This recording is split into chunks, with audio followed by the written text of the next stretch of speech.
Interface Video presents Fairfield Today. Brought to you by Fairfield Federal Savings and Loan, Fairfield Medical Center, Fairhope Hospice and Palliative Care, the Fairfield County Board of Developmental Disabilities, and the Frankie Smith Funeral Home.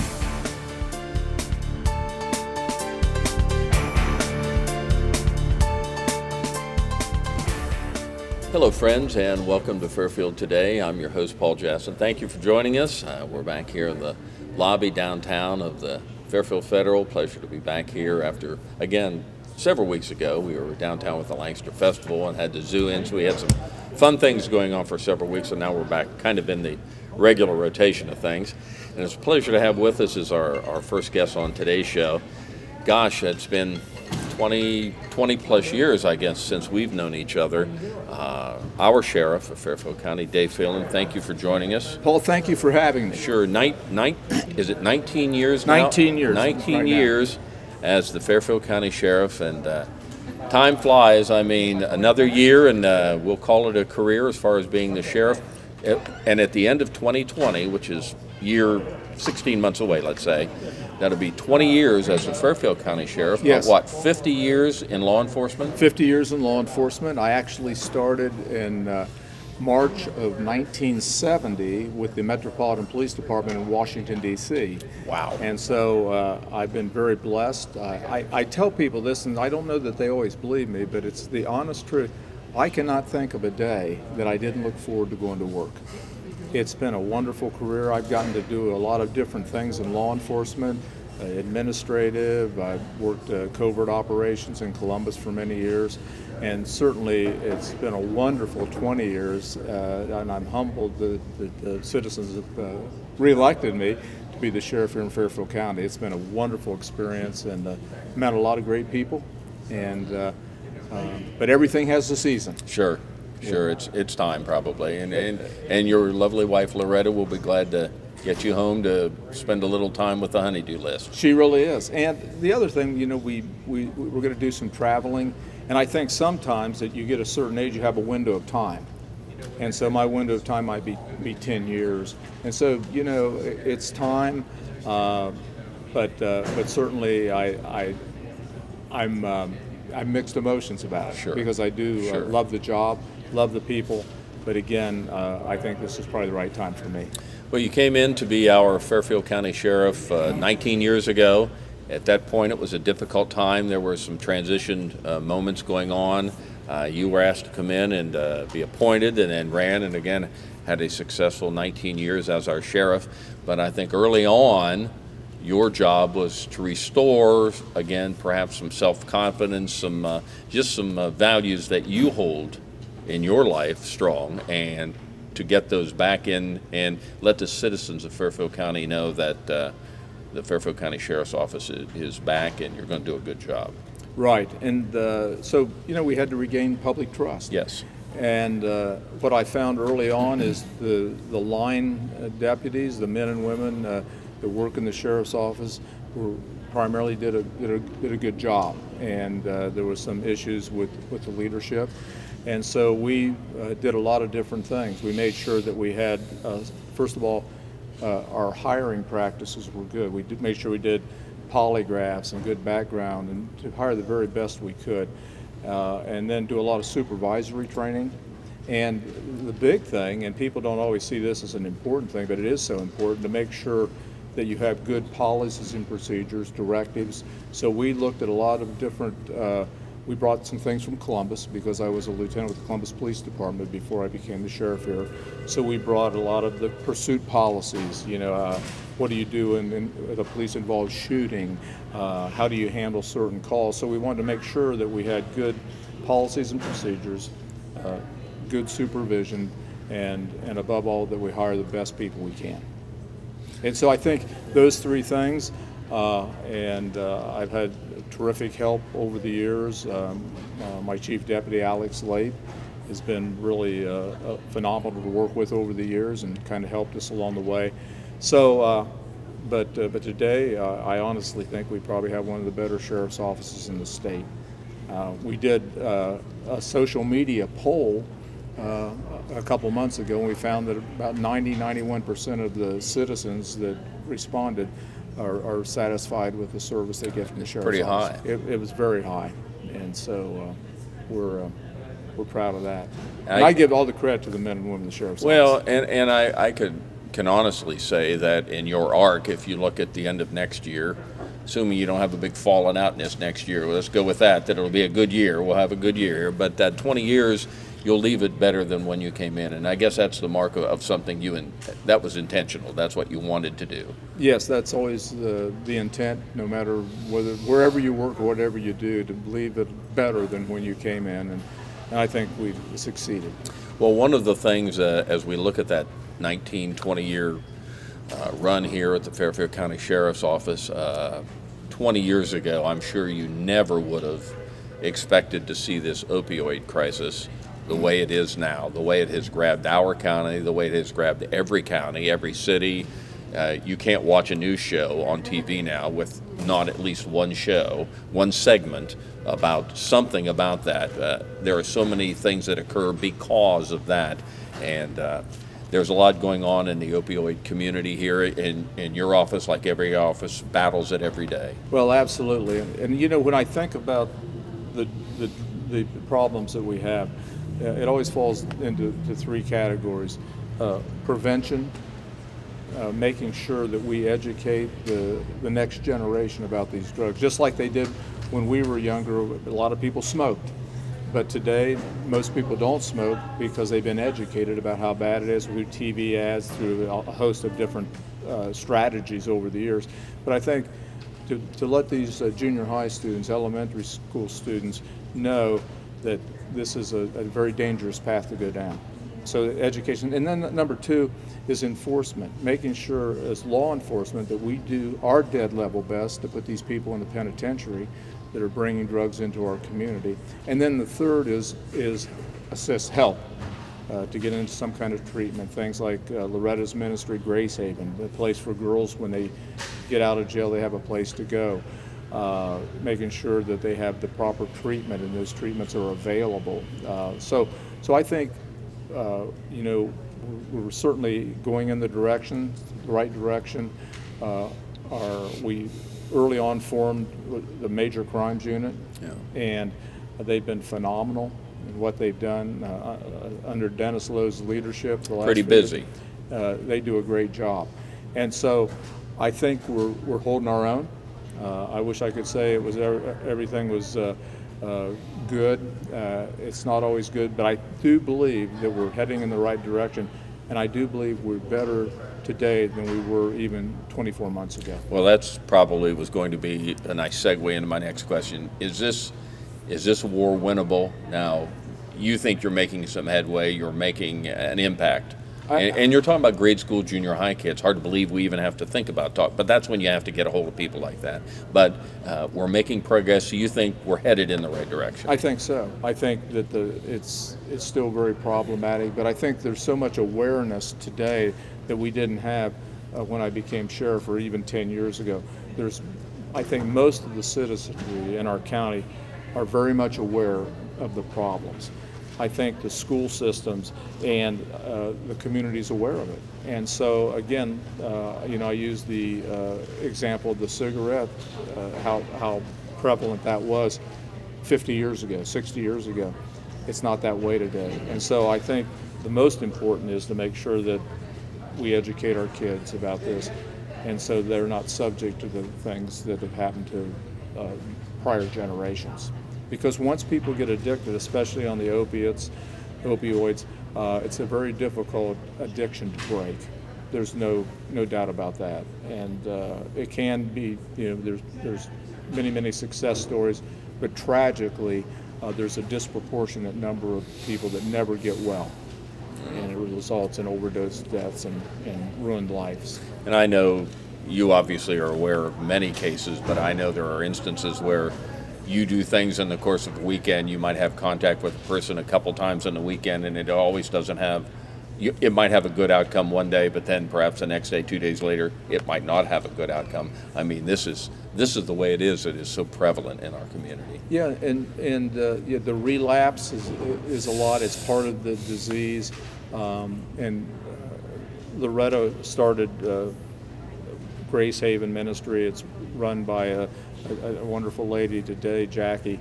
But there would be lots of success stories, but certainly over the years we witnessed firsthand tragedies through deaths, drug overdoses.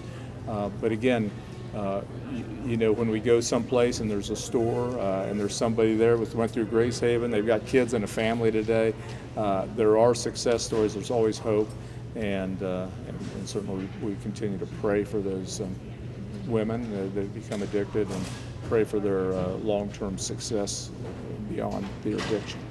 Well, and one of the things too about living in a community like this, I've been blessed to have always lived here, just college and the Army, really the only times I've ever been gone for any length of time.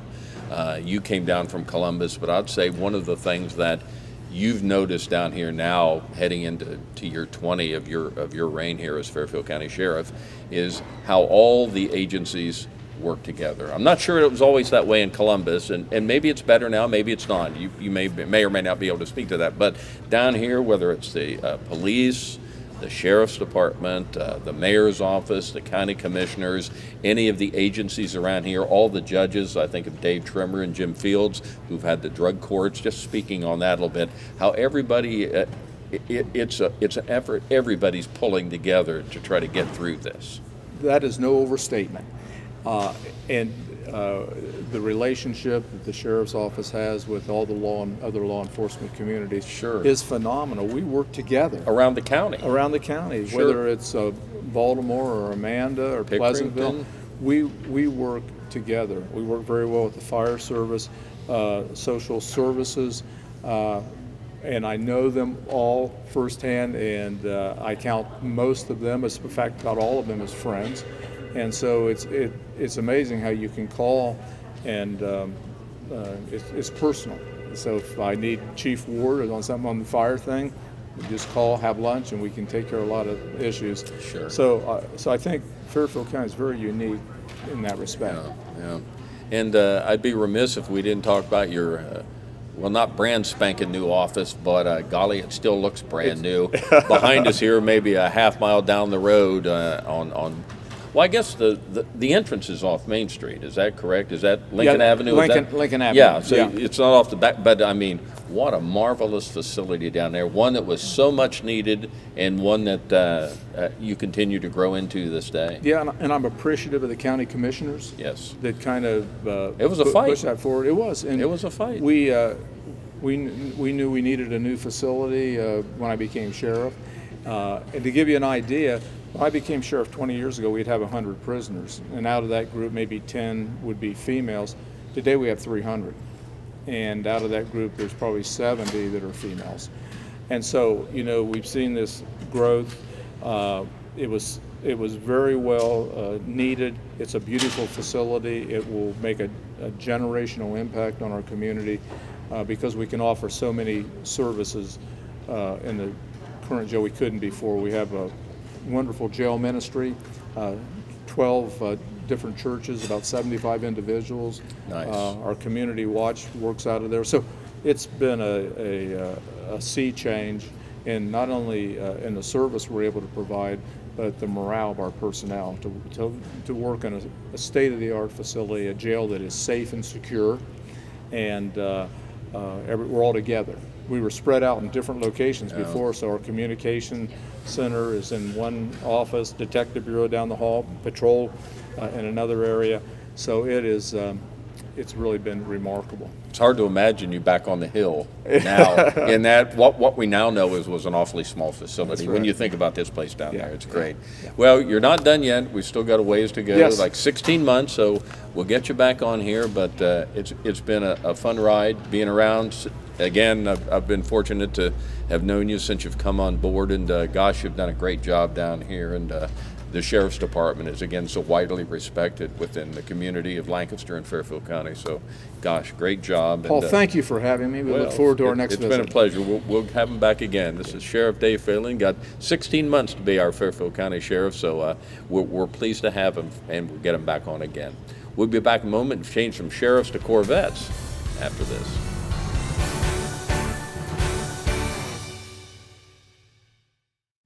The Frank E. Smith Funeral Home and Crematory in Lancaster and the Johnson Smith Funeral Home in Baltimore have a long and wonderful history of serving our community. Feel free to give us a call at 740-653-0652.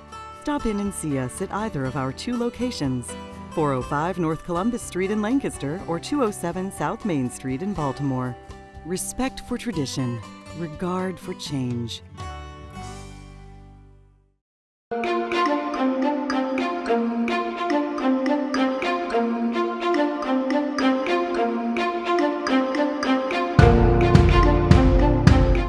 Welcome to the Dream Machine.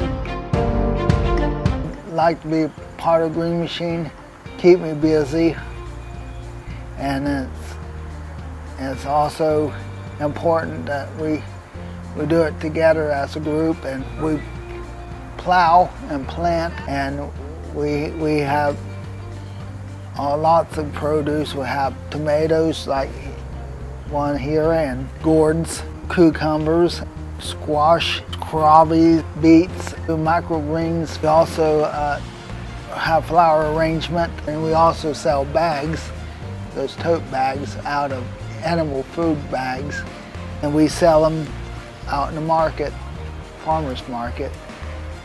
It's a special place that keeps people healthy by eating a couple fruits and vegetables. I always show people, first time they pick raspberries and green beans, I show them how to do it like they do it wrong. Picking raspberries and green beans is simplest, easy for me. We're entering some things in the field like pumpkins, the gourds were growing, and everyone likes them.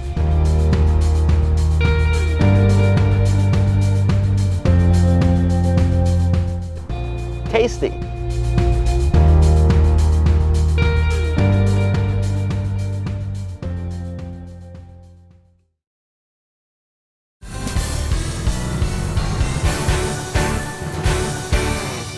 Welcome back to Fairfield Day. Of course, we want to thank Sheriff Dave Phelan for being such a big part of the show to open it up today. Always good to have the sheriff on. We'll have him back again before he's gone. He's got another year yet, so we'll get Sheriff Dave Phelan back with us. We're here at Fairfield Federal. Thank you for joining us as we're back into it, as we head into the fall time of the year, as school's starting up, things happening. The festival is beyond us now, moving toward the fair. That's still out there. As I always mention, there's no lack of events in Lancaster or Fairfield County each and every weekend, and usually there's multiple events occurring. But one of the events that probably draws more eye appeal than I think anything else that occurs in Lancaster is the Corvette Show, and that's coming up in just a couple of weeks, September 7th and 8th. 8th is when we'll see it right out here, right out our window here on the Main Street. We've got the Vice President of the Corvette of Lancaster Club, Dan Singer. How you doing, brother? Fine. And everything you? Good? Yes, sir. If we've got Dan Singer on, we're talking Corvettes, and again, when this is rolling on that Sunday and everything is set up, and you come up over that hill and look down from all the way from High Street, yes, all sir, the way down to Memorial Drive, nothing but angle parked Corvettes. It is quite the sight. You have to be so proud that the way this has worked out. I really am, and it's very exciting because this is our 15th anniversary. 15 years. And it's remarkable. It's just hard to believe that time has passed that way, and I'd like to think I'm not getting older, but you know how that whole story goes. I've heard rumors. Yes, rumors. Definitely. So it's your 15th show. I don't know what the numbers that you'll tell us about that, but they have to be increasing. I mean, Corvette is still America's sports car. There just is no doubt about it. If you watch Route 66, you can find the old reruns on TV. Yes. It goes back to that time, but it's just almost unbelievable what Corvette means to the world of cars. It really is, and it's really exciting because we typically have anywhere from 300 to 500 Corvettes here on Main Street, and we actually overflow into Broad Street and to Columbus Street and go clear down to Memorial Drive. So it's really exciting to see that because it was a dream come true, really. And it's all brought about by the people that show up. And the main sponsor through this whole thing has been Taylor's, which is now Hugh White Chevrolet. And so just a great supporter, and we're just excited for the show. This Saturday, the 7th of September, will be a road tour. We will meet anyone that wants to go on the road tour at Hugh White Chevrolet. We will feed them lunch, and then we will go on a road tour that'll probably be 50 miles by the time it's done. Nice. And we'll bring everyone back, and then we'll get ready for a wine and cheese reception that night for where everyone can get together and just socialize and get all excited and ready for the next day. I was looking at the clubs that are involved in this, and again, Corvettes of Lancaster is a big proponent. This is, obviously, you're the host club, but the Ohio Corvette Club Alliance members. Tell us who's in all this. Okay, Blennerhassett Corvette Club is in the association. Chosen Few Corvette Club of Cleveland, Chosen Few of Columbus, the Columbus Crew Club of Columbus, Corvettes of Lancaster, National Road Corvette Club, and Corvettes of Distinction out of Columbus make up the Corvette Alliance. We mentioned that Blennerhassett, they're out of West Virginia. Yes, they come are. up from Ravenswood, so this must be the closest kind of big deal for them. It really is. Yeah. And this is the largest all Corvette show in the state. In the state. Yes. It's remarkable. And again, information can be found. Just go to ohiocorvettecluballiance.org. But if you just put in Corvettes of Lancaster or Corvette Show of Lancaster, you'll get to the website. It's a good website, lots of good information. And again, it kind of begins with the road show on Saturday, the September 7th. But the big deal here, right out our front window of Fairfield Federal, up and down, is September 8th. And when you started this 15 years ago, do you remember the number that you had that first year? It wasn't many. Yeah. And it has just grown since then to the kind of numbers that we have now. Everyone here locally has just been great to work with, the merchants and all the restaurants. And the Glass Museum is a mainstay for us. And Perfect, right there. It's really good because what we do is we do some seminars there too. And we had invited Ken Lingenfelder to come in. Well, we want to talk about some of these folks you got. Yes, and he was already committed to being in Seattle. So basically, a fellow by the name of Josh Stegman, which is in Lingenfelder Performance, will be here to do a little seminar for us. And so we're excited about that. And then Will Cooksey, who was the Corvette plant manager until 2008, will also be here to do some seminars and talk about the things that he knows about what's happened with the Corvette in his tenure and since then. Are you pleased with, when you look at the new models coming out, and when you look over them from the 50s and 60s on through today, they've changed shape so many times. They're nowhere near looking like they used to look, but are you pleased with how things have moved on with the Corvettes? Yes, several things have happened. First off, there are so many creature comforts in these cars and so much technology now that it's just unbelievable. And the new car that's coming out will be the mid-engine car, and we've been talking directly with GM to try and see if we can have one here. And they have Is that the 2020? The 2020, yes, the mid-engine car. Yes. They have about a dozen cars that they're taking around the United States to the different dealers. And so we're trying to see if we can get them to make a stop here for wherever they're going. Speaking with Dan Singer. Dan is the Vice President of Corvettes of Lancaster, the host club for this annual event that will be coming up here early in September 8th with the downtown show. And I think I've heard something, and it just jogged my memory, that price point on this Corvette, the new one, there are some movements on price point where there is perhaps a more reasonable price. Not that it's unreasonable, people buy it, they get Right. it, but a lower price point in some cases. There really is. You can buy the 2020 car is going to be less than $70,000. Now, obviously, you can take it up in price if you wish, but to get into that kind of a car for that kind of money is just unheard of, because the 2007, anything from 2014 up to now, you can go right on up over $100,000 in those cars. Sure. So you're really getting a lot of bang for the buck, so to speak, with the new car and the price. You talked about great people to work with down here, and it was Taylor before this, and now it's Hugh White up there. But I have to imagine that Visit Fairfield County and Destination Downtown Absolutely. like having you folks here, because Yes. you add a lot to what they purport as a great downtown. Well, and they do a lot for us too, because they make sure that things are smooth on their side. They take care of all of the different vendors and the people that are merchants, and it just really works out well. We will be having aftermarket parts sales trucks and trailers here too, and it'll just be a nice full day for what we're doing. And then we'll have Stephanie Morrell here too. Stephanie is the traveling portion of the Corvette Museum. Okay. And so she'll bring a full line of Corvette parts and shirts and things like that with her also. And then every year we do a show shirt that anyone can purchase if they want to. Sure.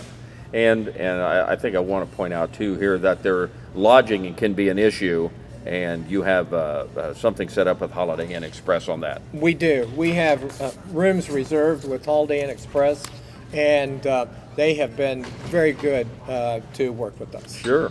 So, you were talking about this. You'll have the seminars down there at the Glass Museum. It's a 15th annual show.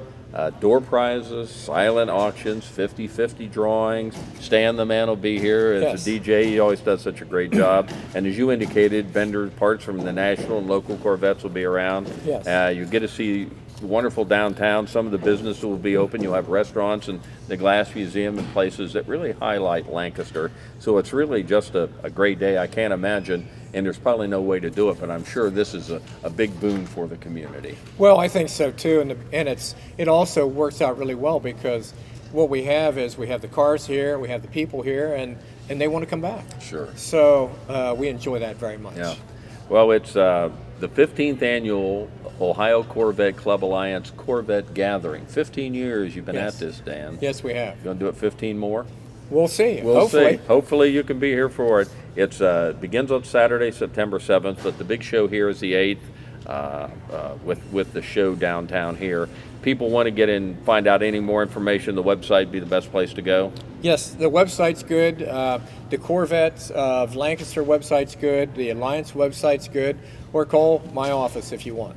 And they have it on the websites of Visit Fairfield County, Destination Downtown. And again, it's a big event down here. It really encompasses the entire downtown, highlights what wonderful things we have here to show that we know every day. But Corvettes of Lancaster adds so much for that day. It's a heck of a day, Dan. Thanks for kind of keeping it here in Lancaster, and biggest one in the state. We like to have it here. Yes, we do, We and like really appreciate you having us over so that we can tell people We about enjoy about it. It's the 15th annual gathering, and it's September 8th right here. So just make a plan that Sunday to come down here and spend some time walking around. You spend the whole day here. There's, again, lots of things going on. Go to one of the websites and you can find that out. Two other things Yes, I'd like to just throw sure. out. Thank you very much to the police department and to the city administration. Without both of them, we couldn't do anything. And obviously, we get support from the sheriff's office too. Sure. So, Well, again, the sheriff, police, again, that's a small community, and that's nice to everybody. Just they know what the drill is now. You've done this long enough. I'm sure it kind of rolls a little easier now. it does. It does. really has been. So it's a Yes. Corvette show coming up on the September 8th. Hope you can get down there and make it. Dan, thank you for joining us. We Thank you appreciate very it much. Sure, it's the Corvette Gathering on September 8th. Get down here and see that. It is phenomenal. Thank you for joining us on Fairfield Today. Interface Video presents Fairfield Today. Brought to you by Fairfield Federal Savings and Loan, Fairfield Medical Center, Fairhope Hospice and Palliative Care, the Fairfield County Board of Developmental Disabilities, and the Frankie Smith Funeral Home.